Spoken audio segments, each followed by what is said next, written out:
நாங்கள் இன்றைக்கி சாம்பார் எப்படி செய்கிறேன்னு பார்ப்போம். அதுக்கு தேவையான பொருட்களை பார்ப்போம். நான் இது துவரம்பருப்பு அவிச்சு வச்சிருக்கிறேன். இந்த கப்பளவு, இந்த கப்பிலேருந்து ஒரு கப் துவரம்பருப்பு இந்த வேறுங்க அவிச்சு வச்சிருக்கிறேன்.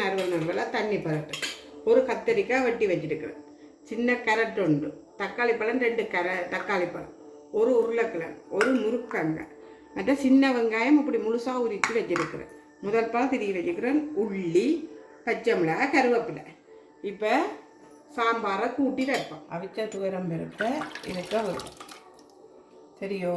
இதுக்க விட்டுட்டு கத்தரிக்காயை போடுவோம். பேர் இந்த முருக்கங்காய் நான் இப்படி சின்ன சின்னனா வெட்டி வச்சுக்கிறேன் பாருங்க.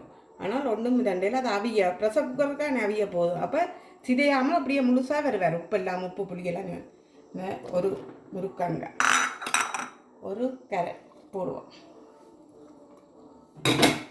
ஒரு உருளைக்கிழங்கு, தக்காளி பழம் 2 தக்காளி பழம் கட்டு வச்சுக்கிறேன், வெங்காயம் சின்ன வெங்காயம் முழுசாக வச்சுருக்கிறேன், இந்த பச்சை மிளகாய் 3 பச்சை மிளகாய் வெட்டி வச்சுக்கிறேன், 5 பூடு அதையும் போடுவோம்,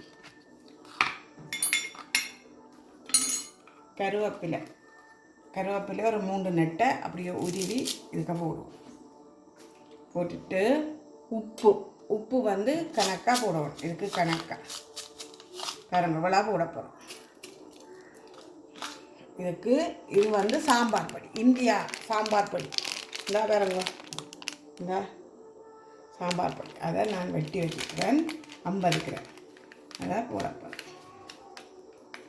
போட்டுட்டு இதுக்கு கணக்காக தண்ணி விட்டு ஒரு விசில் விடுவோம். அப்போ எல்லா மிரக்கறியும் அவிஞ்சு வரும். அவிஞ்சு வந்தால் போல தான் முதல் பாலை விடுவோம். பாருங்க இந்த இவ்வளோ தண்ணி காணும். இது இருக்கா கலக்கி விடுவோம்.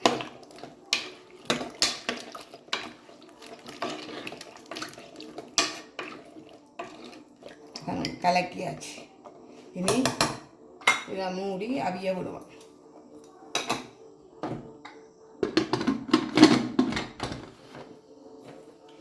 2 நிமிஷம் காணும் அவிய அடுப்பை போட்டு அவிஞ்சு இருக்குன்னு திறந்து பார்ப்போமா. இந்த பாருங்க அவிஞ்சிட்டு இந்த பார்த்தீங்களா எல்லாம் நல்லா அவிஞ்சிட்டு. அதுக்காக இனி அடுப்பை தட்டிட்டு புளிஞ்சு வச்சுருக்கிற முதல் பால் அதை விடுவோம்.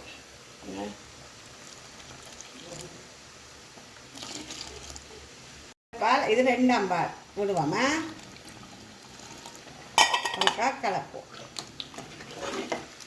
கலக்கிட்டால் ஒரு கொதி வரட்டுக்கும் பழப்புளி கொஞ்சம் மூட விட்டுருக்குறேன். கணக்க விடக்கூடாது, கொஞ்சம்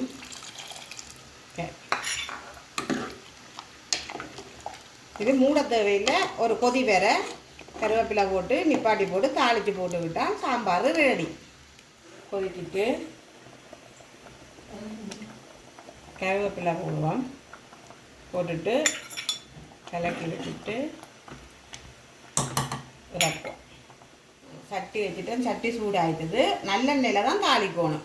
நல்லெண்ணெய் தாளிக்கக்கூடிய எண்ணெயை விடுவோம். இவ்வளோ காணும். கடுகு போடுவோம். வெடிக்கு இருக்க வெங்காயம், ஒரு வெங்காயம் சின்னதாக கட் பண்ணி வச்சுக்கிறேன், பெரிய வெங்காயம். கருவேப்பிலையும் செத்தமிளகாய் 2 நுள்ளி வச்சுருக்கிறேன், அதையும் போடுவோம்.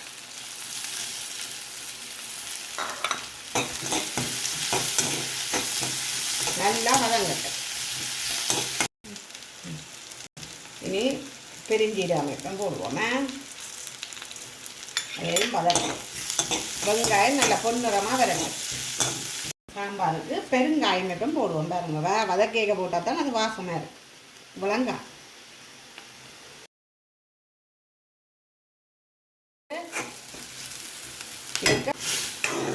எப்படி இருக்குன்னு சூப்பராக இனி ரெடி ஆகிட்டு சாம்பார். இது வந்து இட்லிக்கு சாப்பிடலாம், தோசைக்கு சாப்பிடலாம். இனி நிப்பாட்டும் சாம்பார் ரெடி.